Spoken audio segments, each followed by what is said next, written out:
أعوذ بالله السميع العليم من الشيطان الرجيم بسم الله الرحمن الرحيم الحمد لله الذي بنور جماله أضاء قلوب العارفين وبهيبة جلاله أحرق فؤاد العاشقين وعمر سير الواصلين أشهد أن لا إله إلا الله الملك الحق المبين وأشهد أن محمد رسول الله صادق الوعد الأمين اللهم صل وسلم على سيدنا وحبيبنا وشفيعنا محمد النبي الأمي وعلى آله وصحبه وبارك وسلم فيا عباد الله اتقوا الله حق تقاته ولا تموتن إلا وأنتم مسلمون فقال الله تعالى في القرآن الكريم أعوذ بالله من الشيطان الرجيم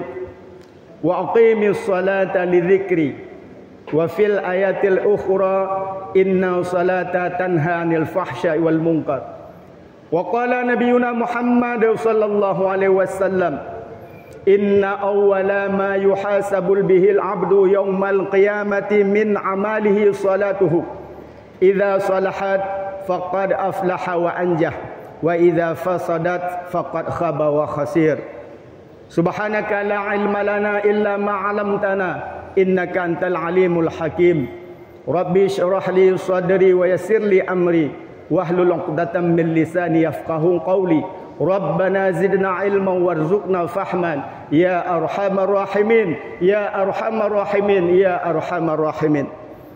Segenap puja dan puji sudah selayaknya orang-orang yang Allah letakkan nikmat iman dan nikmat Islam.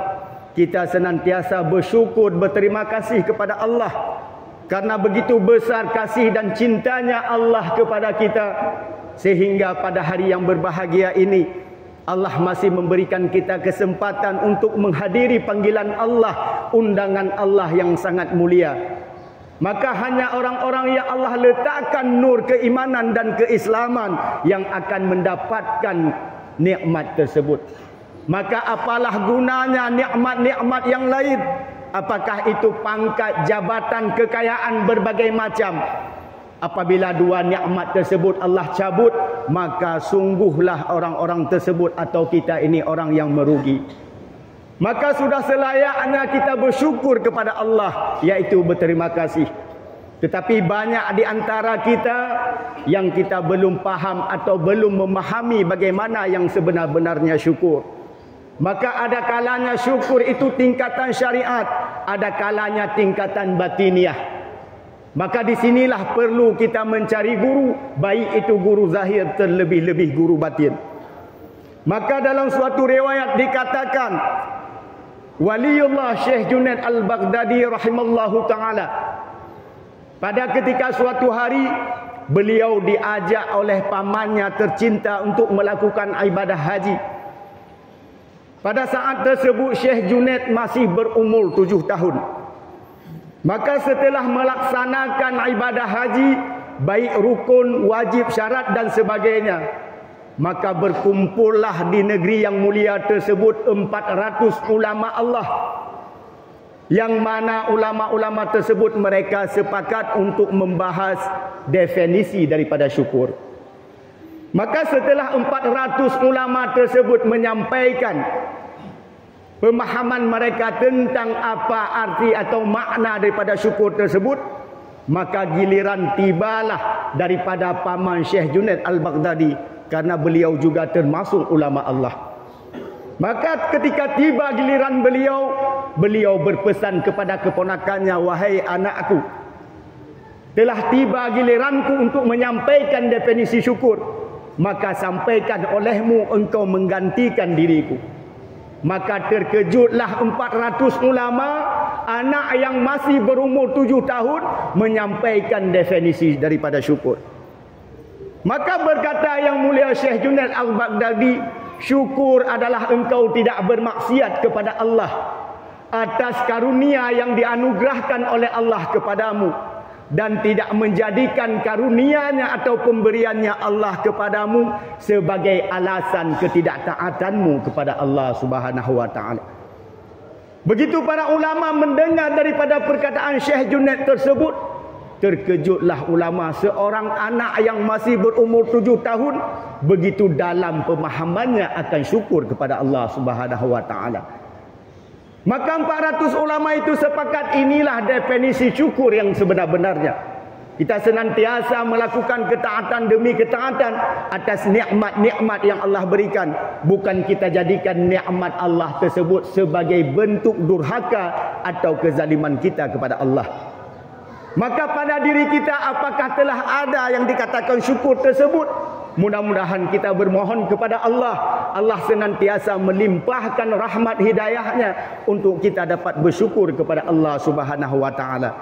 Karena di antara bentuk-bentuk ketaatan kita kepada Allah, syukur ini adalah tingkatan paling tinggi, terlebih tinggi daripada sabar, zuhud dan sebagainya. Karena kelak di dalam syurganya Allah, kita juga akan masih diberikan oleh Allah sifat syukur. Kemudian selawat dan salam senantiasa tercurahkan kepada junjungan alam, panutan idola dalam kehidupan kita, yang saat ini masih beberapa hari lagi kita merayakan Maulidan Nabi Muhammad sallallahu alaihi wasallam. Mudah-mudahan kita diakui oleh Rasul sebagai umatnya, tidak hanya di dunia tetapi kelak di yaumil kiamah kita semua mendapatkan syafaat daripada Nabi Muhammad sallallahu alaihi wasallam.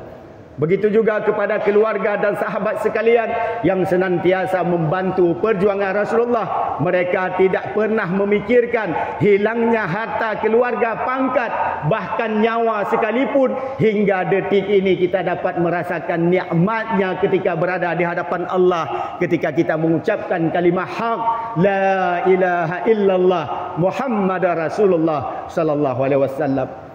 Doa restu kita bersama kepada para alim ulama, baik ulama mutaqaddimin ataupun mutaakhirin yang muktabar keduanya di sisi Allah Subhanahu wa taala.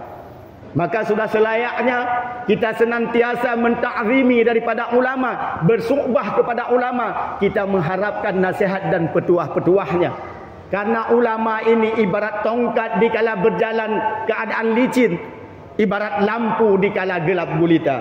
Maka inilah pegangan kita umat-umat di akhir zaman.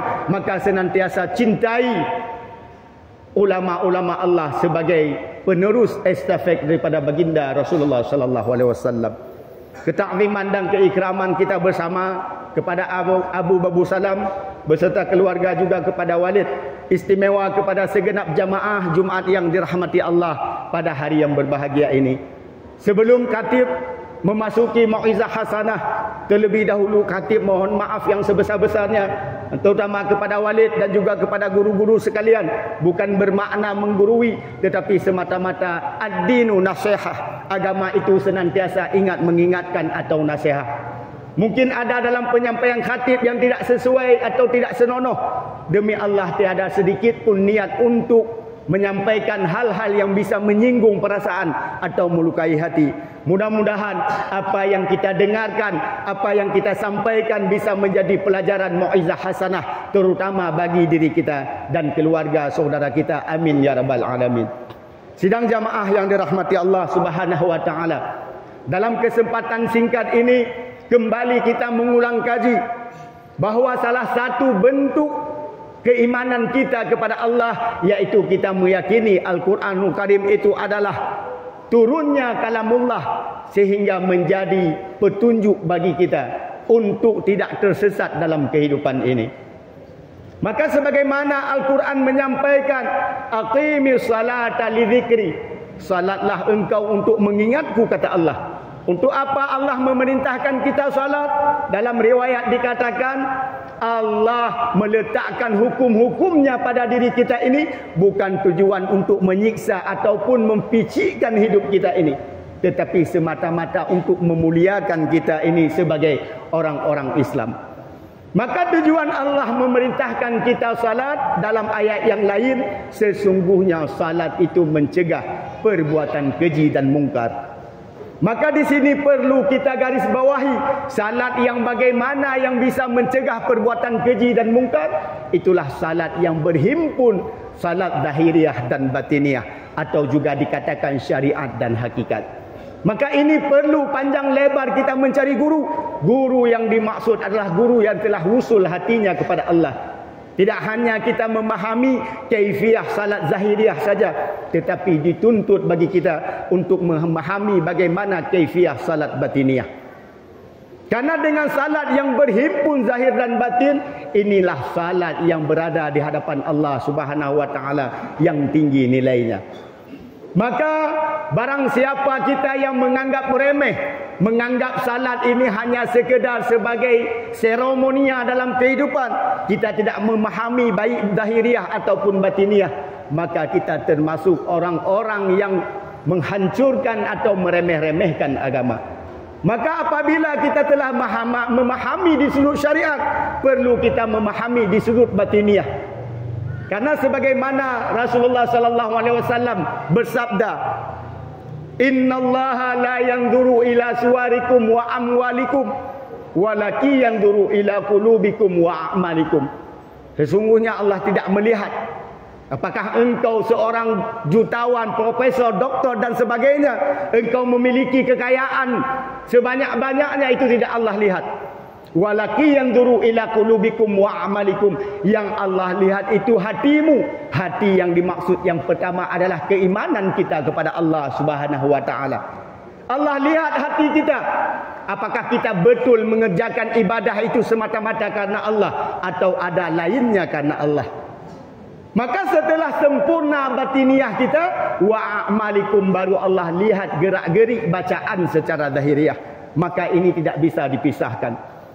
Sidang jamaah Jumaat yang dirahmati Allah Subhanahu wa taala, untuk di sudut konteks syariat, baginda Nabi Muhammad sallallahu alaihi wasallam 14 abad yang lalu telah mengancam atau memperingati kita.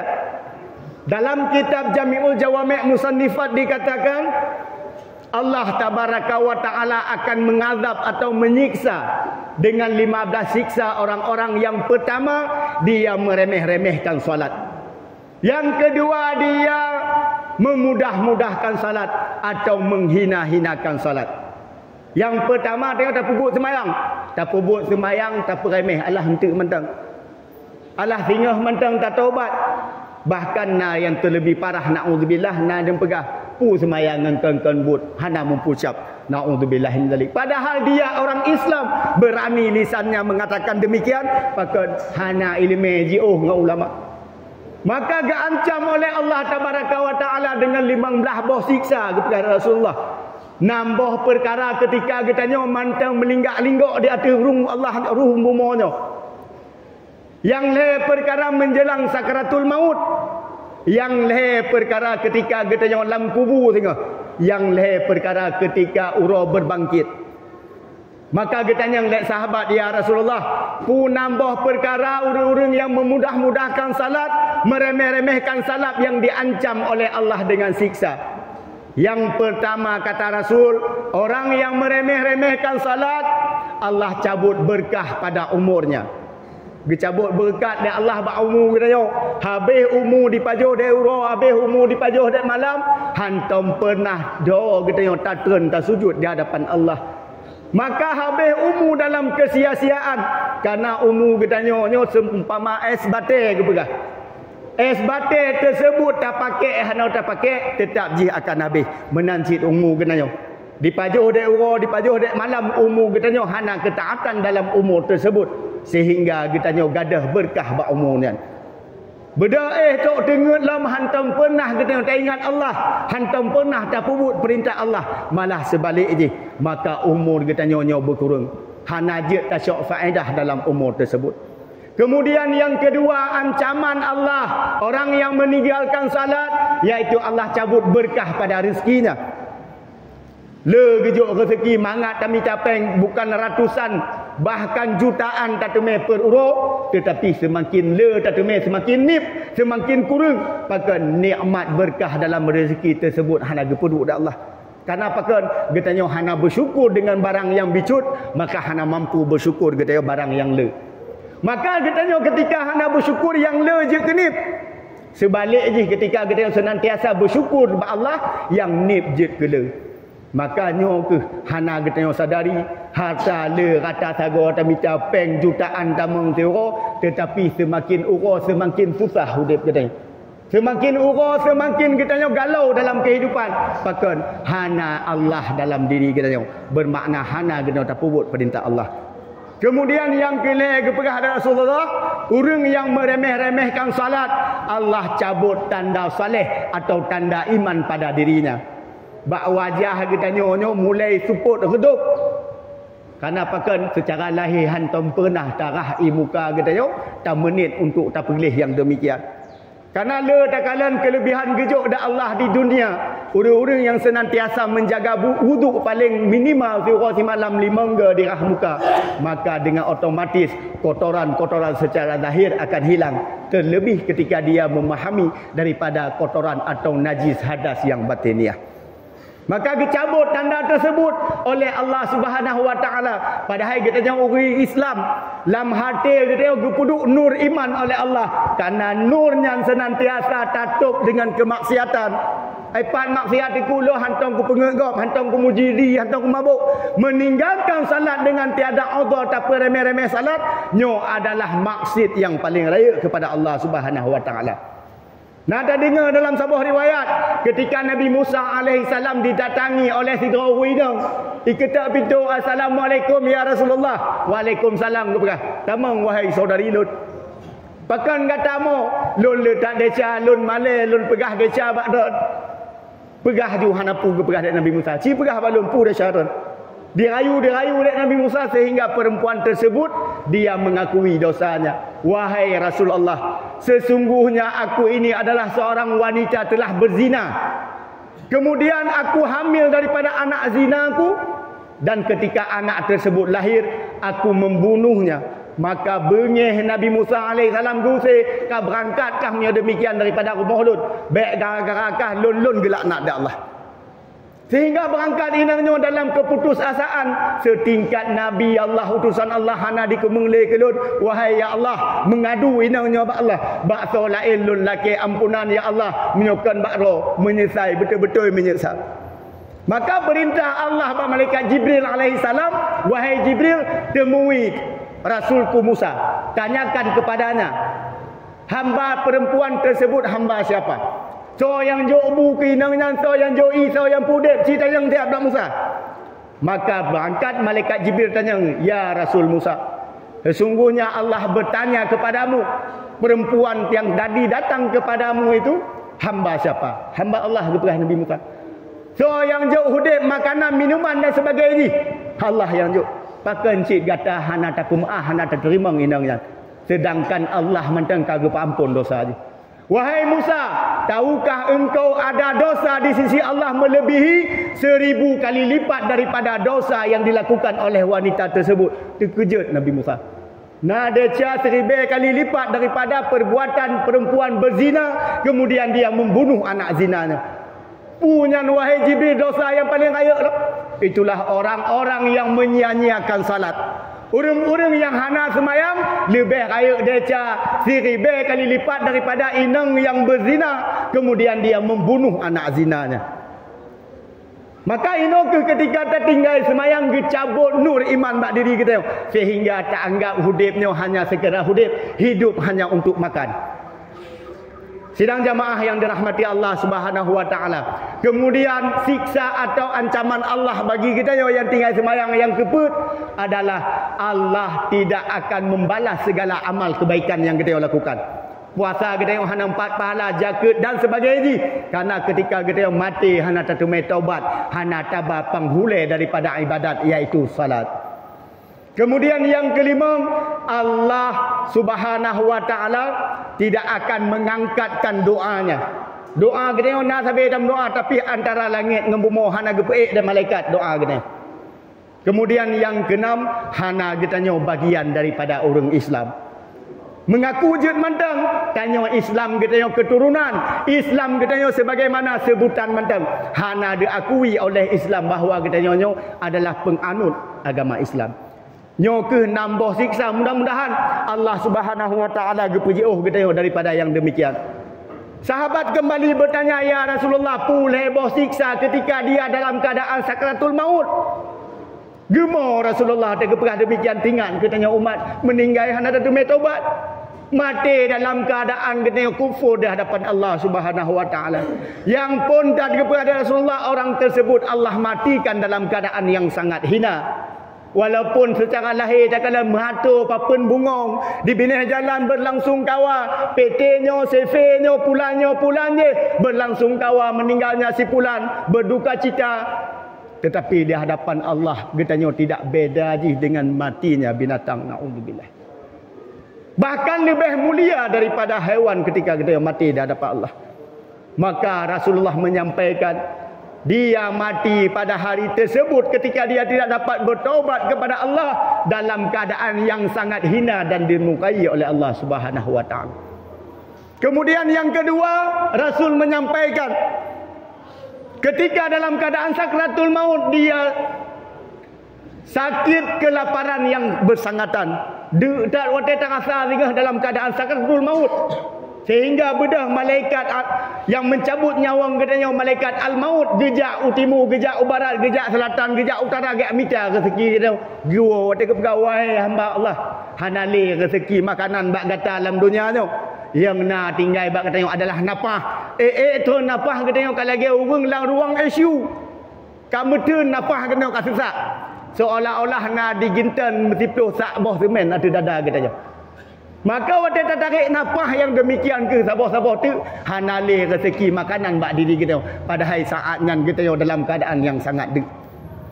Kemudian yang kelih kepada Rasulullah dalam keadaan sakaratul maut, dia sangat haus. Gepegahlah riwayat dua buah pendapat. Pertama gepegah menyona ke ikung lam donyanya tajib letak yang watenya hana akan bisa menghilangkan dahaga daripada hausnya ketika sakaratul maut. La riwayat lain gepegah ilaut. Nyo tajib ilaut dalam keadaan sakratul maut demikian tidak akan menghilangkan dahaga katanya. Maka perkaranya hailub lakai. Yang dilubnya adalah uru-uru ya Allah jok nikmat iman sehingga dia percaya. Maka gepegahlah riwayat ketika engkau hidup dunia ini nyata. Akhirat hanya cerita. Tapi ketika engkau telah berada di alam barzah atau mulai sakaratul maut katuk bak katanya, akhirat mulai nyata, dunia tinggal cerita. Ideh ke sehingga yaqulu ya laitani qaddamtu li hayati, inan kamu mulai takun ya Allah dak hotel hudib ile kaim lonjak masjid Babu Salam, kaim lonjak majlis taklim, kaim lo mengatib tente mangat lo hudib lo jino ya Allah. Inan ke penyesalan katanya, nyan ka tinggal cerita. Sidang jamaah Jumaat yang dirahmati Allah Subhanahu wa taala. Kemudian getanya oleh sahabat, "Ya Rasulullah, wate hudib ka kamu turi siksa, wate menjelang sakaratul maut ka kamu turi siksa." Ketika diculuk jasad tersebut dalam liang lahat, yang akan gejuk azab oleh Allah ya Rasul. Maka Rasulullah dalam keadaan bersedih melihat umat dalam keadaan penuh dengan kemurkaan Allah. Yang pertama Allah azab dia, kubur itu menghimpit akan tubuhnya. Sehingga rusuknya akan berhimpitan antara kiri dan kanan. Yang pun tak sempit kubur kata Allah. Kemudian yang kedua, Allah utus orang malaikat yang sangat dalam keadaan bengis atau rupa yang sangat buruk untuk menakut-nakuti dia di dalam kubur kita. Kemudian yang kelih Allah tabaraka wa taala menambah siksanya dengan seekor ular. Ular tersebut bernama Sujaul Aqra. Ular tersebut panjang bukir ji tiuro je. Buku tersebut daripada besi. Kemudian dia membawa tongkat besi daripada neraka. Yang mana dikatakan riwayat tongkat dia iba oleh Sujarul Aqra kan, ubena menghimpun kitanya dari mulai Nabi Adam untuk kiamat dunia, golongan manusia juga golongan jin untuk mengangkat daripada besi tersebut. Sungguh kita tidak akan mampu. Maka kemudian ular tersebut berpesan, wahai hamba Allah, Allah mengutusku kepadamu untuk menyiksamu hingga hari kiamat, karena engkau meninggalkan salat subuh hingga zuhur. Engkau meninggalkan salat zuhur hingga asar, engkau meninggalkan salat asar hingga maghrib, engkau meninggalkan salat maghrib hingga isya, engkau meninggalkan salat isya hingga subuh. Nyo ke malam gesiksa kita oleh Allah sampai kiamat dunia.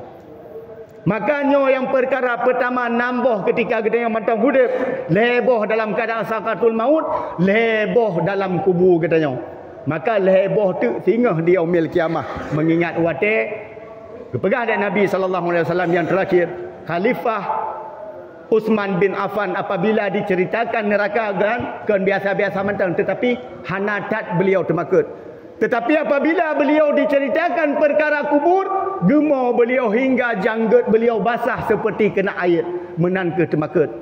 Jadi sahabat temannya, ya sahabat lun pakan gatamu sehingga basah dengan janggut, wate cerita daripada kubur, padahal cerita neraka yang lebih parah hana gatamu lun tingat ku kepada Rasulullah. Kuburnya adalah akhirat pertama. Barang figaso yang mudah dalam kubur ji, selanjutnya lebih nikmat, iaitu syurga menanti. Barang figaso dalam kubur ji mutemel laknat, selanjutnya lebih mendapat azab, iaitu neraka menanti. Nyo ke yang lun takut waktu dalam kubur lun tengok, pukah lun geselamat oleh Allah, nyo geselamat otomatis lun akan mutemel nikmat. Tapi menyolon kepecelaka oleh Allah, otomatis lun kamu mutemel azab. Nyo ke yang takut. Maka ulama-ulama Allah senantiasa geyu ke tengok, berkain-kain ingat mati, berkain-kain ingat azab boleh mati. Yang pertama ketika yang demikian, memudahkan hati kita untuk beristighfar, memohon ampun kepada Allah dengan teringat perkara-perkara yang memisahkan kita dengan dunia. Wa kafa bil mauti wa'ida, cukuplah kematian itu sebagai nasihat. Maka menyemati hanya le ke nasihat, nampak le nasihat yang lain. Sidang jamaah Jumaat yang dirahmati Allah Subhanahu wa taala, mungkin nyo ke yang bisa khatib sampaikan pada urau yang berbahagianya. Mudah-mudahan tanyo yang mentang gebi kesempatan sehat kuat hidup oleh Allah, senantiasa kita tingkatkan ibadat ketakwaan kepada Allah, karena suatu saat kita hanya wajib le ibadat oleh Allah ketika sakaratul maut katuk menjemput kita. Mudah-mudahan tak melaki Allah dengan keberkahan daripada Rasulullah, keberkahan wali-wali Allah, gure-gure kita yang bermandum diberi oleh Allah kita yang senantiasa mudah dalam beribadah, sabar kita dalam melakukan ketaatan kepada Allah. Yang terakhir khatib mohon maaf, mungkin ada penyampaian yang tidak sesuai, tidak senonoh, tidak bermaksud menyindir ataupun menghina, mudah-mudahan menjadi mauizah hasanah. Hadanallahu wa iyyakum ajma'in ya rabbal alamin ya rabbal alamin. Alhamdulillah, alhamdulillahilladzi الحمد لله رب العالمين. اللهم صل وسلم على سيدنا محمد وعلى آله وصحبه وبارك وسلم. فيا عباد الله اتقوا الله حق تقاته ولا تموتن إلا وأنتم مسلمون. قال الله تعالى في القرآن الكريم: بسم الله الرحمن الرحيم. يا أيتها النفس المطمئنة ارجعي إلى ربك راضية مرضية فادخلي في عبادي وادخلي جنتي. بارك الله لي ولكم في القرآن العظيم ونفعني وإياكم بما فيه من الآيات وذكر الحكيم وتقبل مني ومنكم تلاوته إنه هو غفور رحيم.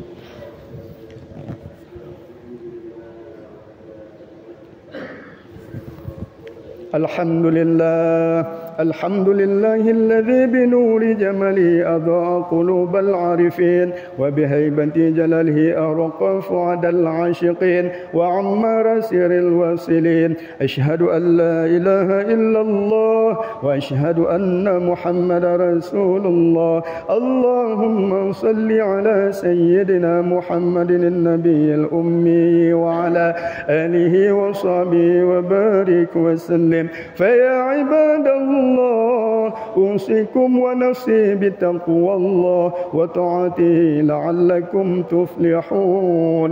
قال الله تعالى في القرآن الكريم: بسم الله الرحمن الرحيم.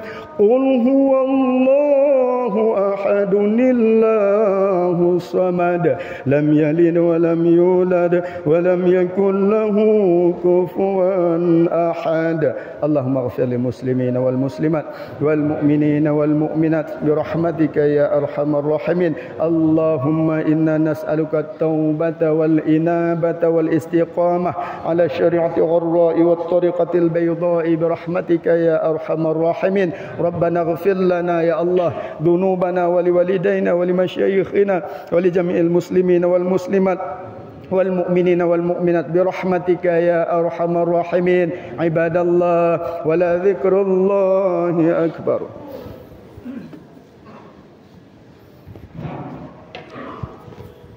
اللهم صل. الله أكبر.